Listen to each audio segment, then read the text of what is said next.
Hey everyone, today we're going to take a look at the G.I. Joe Classified Series 6-inch action figure of Zarana. Before we go into this review, I just want to say please like, share, comment, subscribe, or even hit the super thanks button. I do appreciate all engagement on my channel. Now let's have a quick look at the box. Over here we see the figure on the plastic tray. She comes with a couple of accessories, one backpack, an interchangeable hairpiece, a dagger, a larger knife, her rifle, as well as a magazine. Up front for the box art, we see her over here with a mischievous grin, and the art style just kind of reminds me of the DC Universe's Harley Quinn. At the top of the box, of course, we have the Cobra logo, and she's numbered 48. Down to the bottom, some product information, and onto the side, we see more of that same cartoony artwork, and you can see her using her knife and her rifle over here. Down to the back of the box, the usual collage of all the other characters released in the G.I. Joe Classified series so far, and down to that last side, a couple of icons over here to show her specific abilities, especially the part on disguise. So now let's go ahead and get this figure open.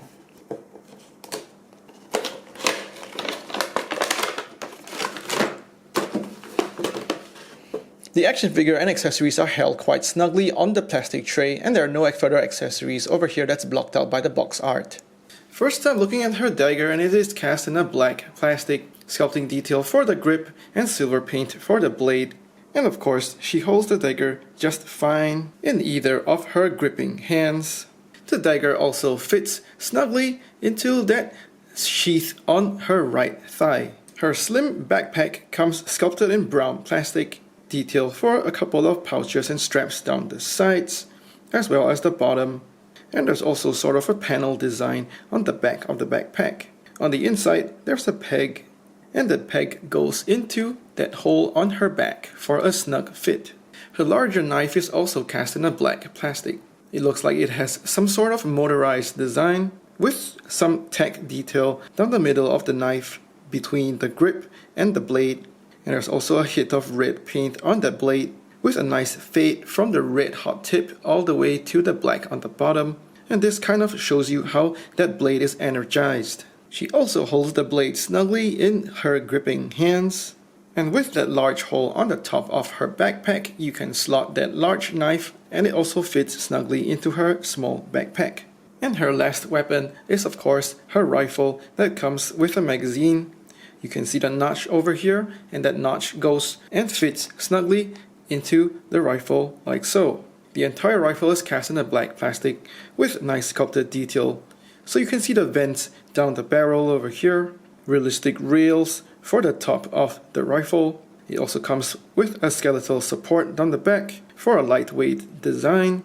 You also see similarly nice sculpted detail on the outside, like an ejection port over here. And finally, it's got this buzz saw mechanism down the front.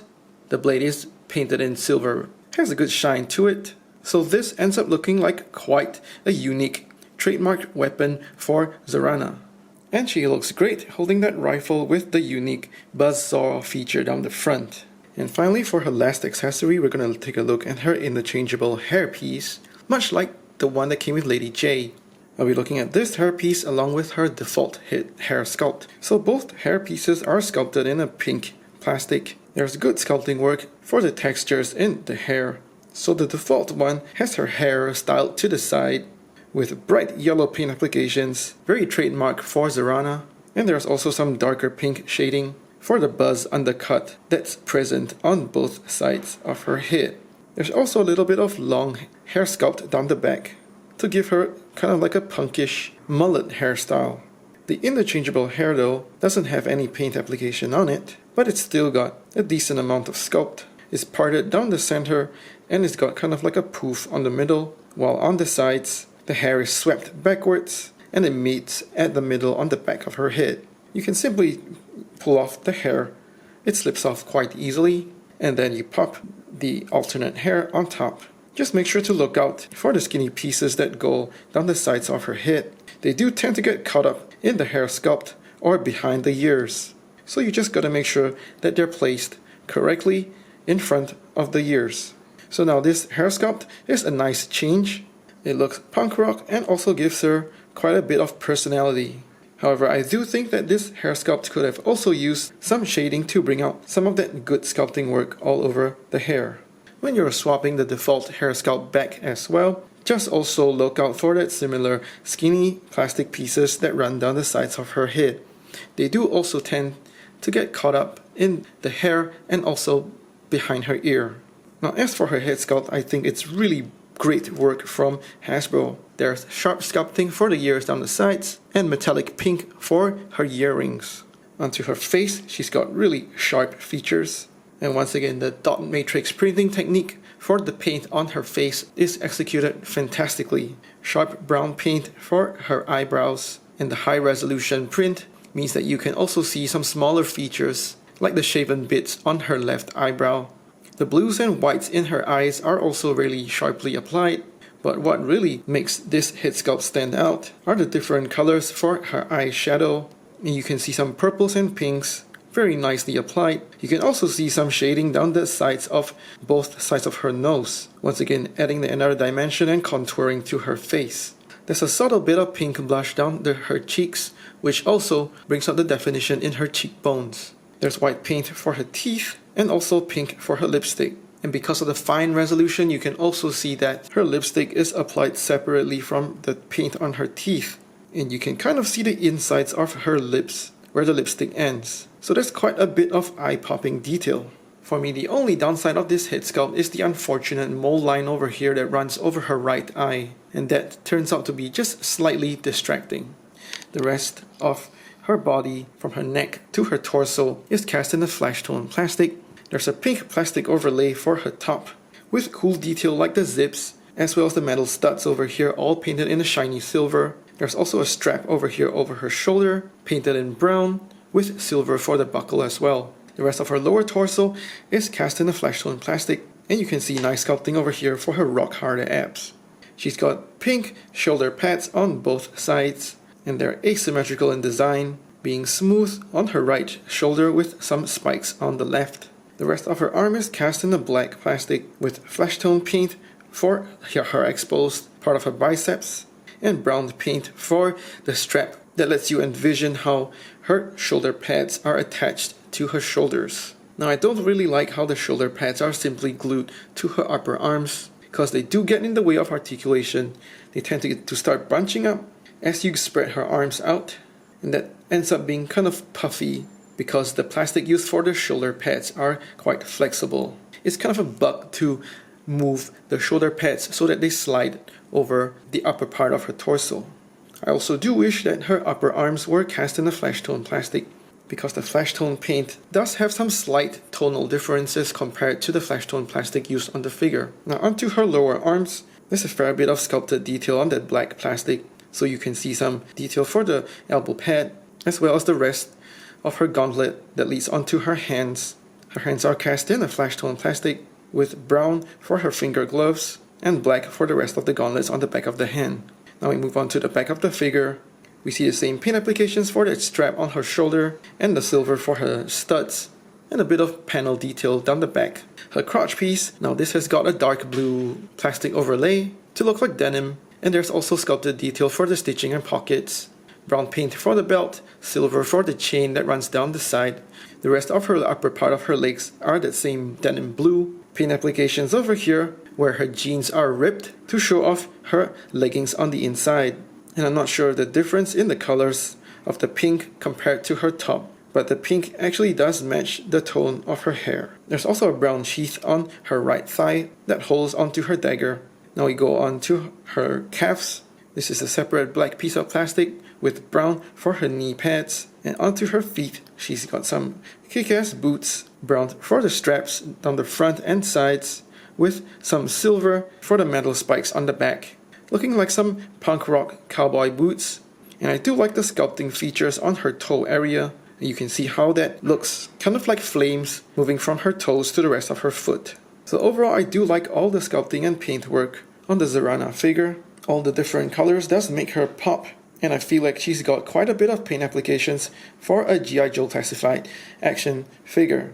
For articulation, she's got a double dumbbell ball joint for the top of her neck and another ball joint at the bottom, so that means you can spin her head 360, getting a good range of sideways tilting when you combine both ball joints, decent amount of looking down and up, butterfly joints at her shoulders, but there's not much motion you can get out of it. Swivel hinge at her shoulders, and it does go all the way around and coming out that far.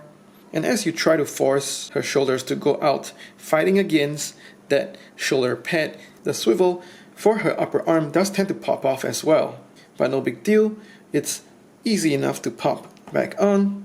And that means that with that swivel, you can also get a 360 rotation, double hinged, pinless elbows that get you quite a good range. She can touch her own shoulders, swivel hinge at the wrist for 360 spin, articulating in and out on her left hand, while on her right hand, she's got that trigger hand.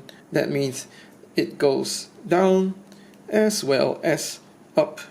One ball joint at the middle of her torso and another at her waist. So she spins 360, and I do prefer to use the upper ball joint for that, because the lower ball joint does tend to sit quite snugly into that crotch piece and ends up being a little stiff to turn. That said, she also gets some sideways tilting and a decent amount of forward bend and backward bend. She's got dropped down ball joints at her hips, and I do also want to point out that the joints are actually visible from the sides in the vanilla stance, so that is a bit unsightly, but that means that she can go all the way out to do a perfect split, even without having to drop down much of the hips too much. The range going forward and backward is also pretty great. Oh, she also does have some brown paint for the insides of her thighs. So once again, it's really a lot of paint applications on this figure. And we also have a swivel at her thigh, double hinged, pinless knees for, once again, pretty good range. There's a well-disguised swivel just above her boot, so that gets you 360 spin. And she's got a good range of ankle tilt upwards and downwards, and ankle pivot that goes a generous bit outwards as well as inwards. So after fighting the quite frustrating design of her shoulder pads in order to get her arms out, she does come with a good bit of playability simply because of the number of weapons that she's got, and also her hair options, so she can have different looks and poses on your shelf. I do prefer her default hair sculpt because it adds even more color to an already eye-catching paint scheme on the rest of the figure. So she definitely would pop and stand out against the rest of your Cobra troops. Now, since Zarana comes designed with interchangeable hair sculpts, I find it a little bit of a missed opportunity that she's not given more different colored wigs for Zarana to assume more different identities. However, since that mechanism still exists on Zarana, that means she could also potentially use Lady J's hair sculpts. So popping on Lady J's hair and cap, and we can see that the fit does kind of look okay and fudgeable from the front. However, the gap is quite big on her sides above her ears, but it's still quite fudgeable from the front. And if we want to see how that bob haircut works on Zarana, popping it on, it seems to fit okay, just covering up her forehead sufficiently, but once again, there's also quite a bit of gap above her ears on both sides. And on the other hand, those Zarana hair sculpts are just a little too small to fit onto Lady J. Size-wise, Zarana stands at just over 6 inches, and that's just under 15.5 centimeters. For size comparisons, she scales quite well with the rest of the bad guys. Here she is with Storm Shadow and a couple of the troops. And here she is with a couple of Joes. Here she is with some Marvel Legends and some Star Wars Black series. Zarana is pretty kick-ass but not without flaws. Her shoulder pads are very annoying, and she could have come with more different colored interchangeable hair pieces. And also her joints do show from the sides of her hips. But once you get past that, her head sculpt is pretty awesome. Her color palette is trademark and eye-catching, and she does feel quite fun to pose in hand. I don't see her being released with better accessories in retro packaging, so this is your chance to grab Zartan's sister and build the Dreadnoks team. Please like and share this video, let me know what you think in the comments below, subscribe to my channel, or even hit that super thanks button. Thanks for watching, take care and stay safe.